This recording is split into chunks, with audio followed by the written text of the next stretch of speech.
Bonjour à tous, c'est Mathieu, j'espère que vous avez la forme. On se retrouve aujourd'hui pour une nouvelle vidéo. Au sommaire aujourd'hui, mon avis perso sur le CQP-IF. On a pu remarquer avec Gary que les vidéos qui fonctionnent le plus sur la chaîne sont celles qui parlent ou du CQP ou du BPJEPS. Ici, pas de comparatif, mais mon avis sincère en ce qui concerne le CQP-IF. Et pour essayer de structurer cette vidéo, ce que je vous propose, c'est de vous donner et des points positifs et des points négatifs, ce qui vous permettra à vous de choisir ce que vous préférez. Et nous commencerons par les points positifs, parce que oui, il en faut et c'est ça qui va vous motiver. Alors tout d'abord, pour moi, le CQP-IF est un diplôme qui est totalement novateur, de par la rapidité avec laquelle vous allez pouvoir l'obtenir, mais surtout parce que maintenant les CQP n'ont plus de prérogatives limitées. Ce qui veut dire que comparé à il y a quelques années avec le CQP ALS, vous avez la possibilité de vivre totalement du coaching et du fitness. Avant, vous devez le savoir, vous aviez un nombre d'heures limité. Ici, plus question d'heures limitées, vous avez la possibilité, grâce à ce diplôme, de pouvoir travailler tous les jours de votre vie et de vivre de votre passion. Le deuxième avantage, est vraiment pas négligeable celui-là, c'est la rapidité, la vitesse avec laquelle vous allez pouvoir passer ce diplôme. Quand je dis vitesse, rapidité, c'est-à-dire qu'il ne dure que quelques mois, ce qui vous permettra très rapidement de pouvoir avoir une formation diplômante qui vous permettra, encore une fois, de coacher d'une manière parfaitement légale. Un bel avantage également, c'est qu'il est de plus en plus accessible parce que de plus en plus de centres de formation commencent à le proposer. Alors, si vous avez besoin de renseignements, n'hésitez pas à aller sur Internet et à rechercher les centres de formation qui proposent le CQP-IF proche de chez vous. Un point positif pour les plus feignants, pour les plus anciens et les autres, c'est que les tests d'entrée sont moins compliqués que les tests d'entrée du BPJEPS. Ce qui veut dire bye bye le Luc Léger, vous n'êtes plus obligé d'avoir le Luc Léger pour pouvoir valider vos tests d'entrée préalables. Et ça, quand on est un peu feignant, c'est une excellente nouvelle. Retenez bien, les tests d'entrée sont moins difficiles en CQP qu'en BPJEPS. Le moment est maintenant venu d'aborder des sujets un peu moins drôles, les sujets qui fâchent, les points négatifs. Un point négatif, ou en tout cas un sujet qui fait débat quant au CQP-IF, c'est le fait qu'il soit suffisamment complet, oui ou non. En réalité, le questionnement est plutôt le suivant. Est-ce que vous êtes quelqu'un d'expérimenté qui a simplement besoin d'avoir un diplôme pour pouvoir commencer à travailler légalement et vivre du coaching? Ou est-ce que vous êtes quelqu'un qui a besoin de plus d'enseignement? Là, en l'occurrence, on va vraiment parler presque d'une validation des acquis d'expérience. Si vous êtes quelqu'un qui travaillait dans le milieu, ou en tout cas qui vous entraînez depuis des années, qui a l'habitude de la programmation, un petit peu d'anatomie, que vous maîtrisez très bien votre sujet, c'est vrai que là, le CQP, c'est vraiment la possibilité de valider vos acquis et votre expérience grâce à un diplôme très rapide.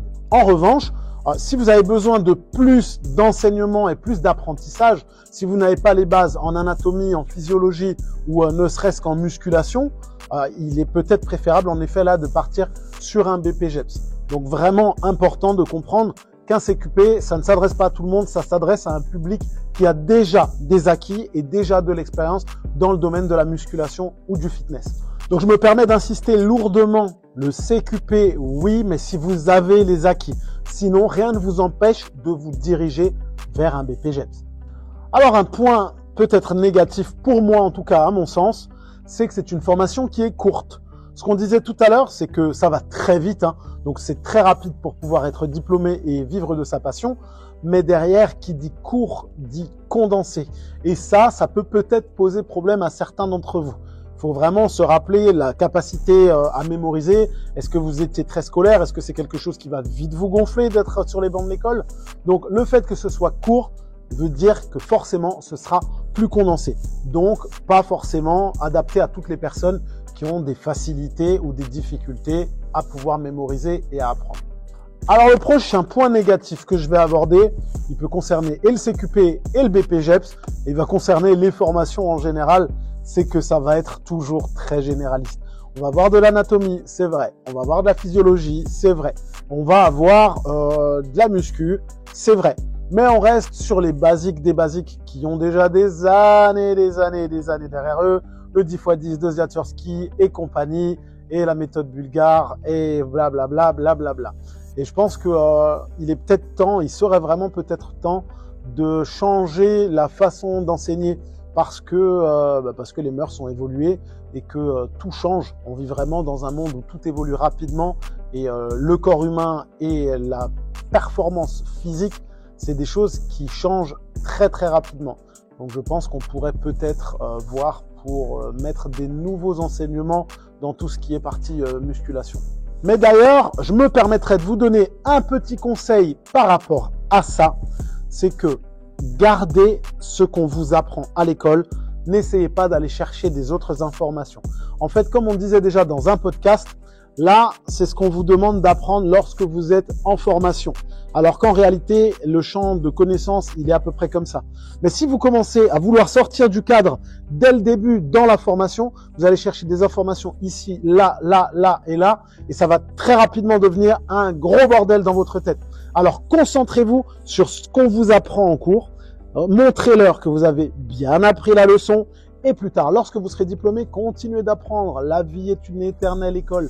Ouvrez le champ des perspectives après la formation. Et le maxi point négatif, le plus gros point négatif pour moi, comme dans le BPGEPS, c'est qu'il n'y a pas de formation business. Alors, la plupart des personnes qui passent ce type de diplôme se destinent à devenir personal trainer.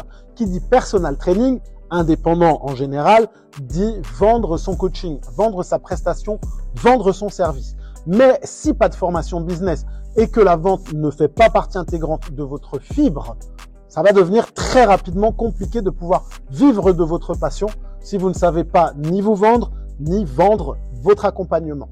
Donc, la formation business, c'est vraiment quelque chose qui manque à toutes ces formations BPGEPS ou CQP.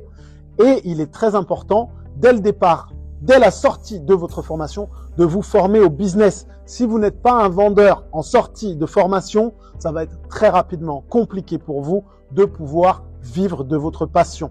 Ça veut dire retourner à un job alimentaire en plus de faire le métier de coach sportif.